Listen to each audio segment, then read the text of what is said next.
Mr. Speaker, I rise for a point of personal privilege. Delegate has the floor. Thank you, Mr. Speaker. Ladies and gentlemen of the House, many would be surprised to know that as recent as 1996, women were not able to attend any and all colleges that they wanted to in the Commonwealth of Virginia. I realized this fact when I was sitting in my high school classroom, and I was in my JROTC class, one of the only women in that class, and we were watching the Virginia Military Institute decision on TV. It was in that moment that I realized that Virginia Military Institute, one of the top military colleges in the United States, one of the only institutes of higher learning that has the highest dropout rate of any college in the country, and that is not by accident, but by design, had spent millions of dollars to keep women out of its doors. And in that class, many of my fellow classmates, mostly male, had justifications such as, well, it's a well-known fact that women are biologically inferior to men, physically and intellectually. And that was not the place for a woman to be. And it was in that moment that I remember hearing Justice Ginsburg say, and I'm paraphrasing, that women can do all things if given the opportunity. And I stood up and I proclaimed that that was fact, and that I was just as powerful and capable and smart as any man in that room. And all of the men got up and protested.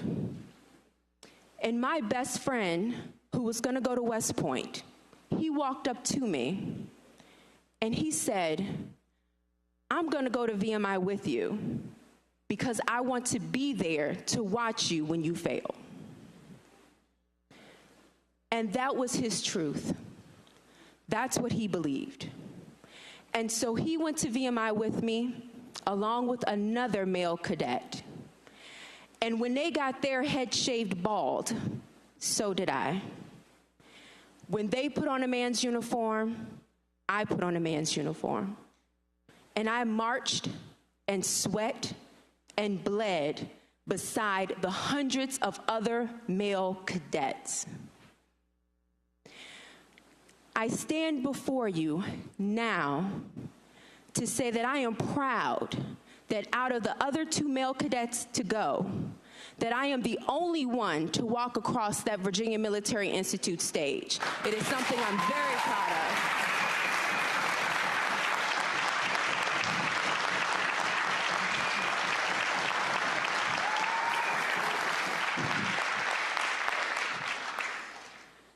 And so when people ask me, why am I carrying the Equal Rights Amendment? That is why. I understand sex discrimination. It's all too familiar to me.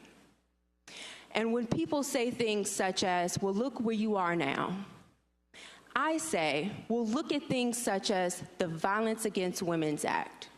It is an act that was created to protect and help women who are victims of domestic and sexual violence. And do you know what happened to that act? It expired less than a month ago.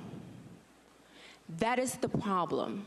When my rights as a woman is dependent upon laws, because laws can change as quickly as legislators change their minds. And Supreme Court decisions that allowed me to go to college can always be reversed. But when you enshrine my constitutional rights as a human being equal to men, well, that is the only thing that's acceptable, because amendments do not expire. I've also been told that we have laws on the books. We have the 5th and the 14th Amendment. But I will close with this. Justice Scalia of the United States Supreme Court was unequivocal and very clear.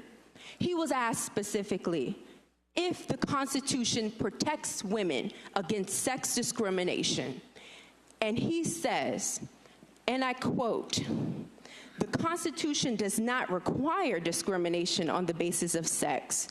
The only issue is whether it prohibits it. It does not."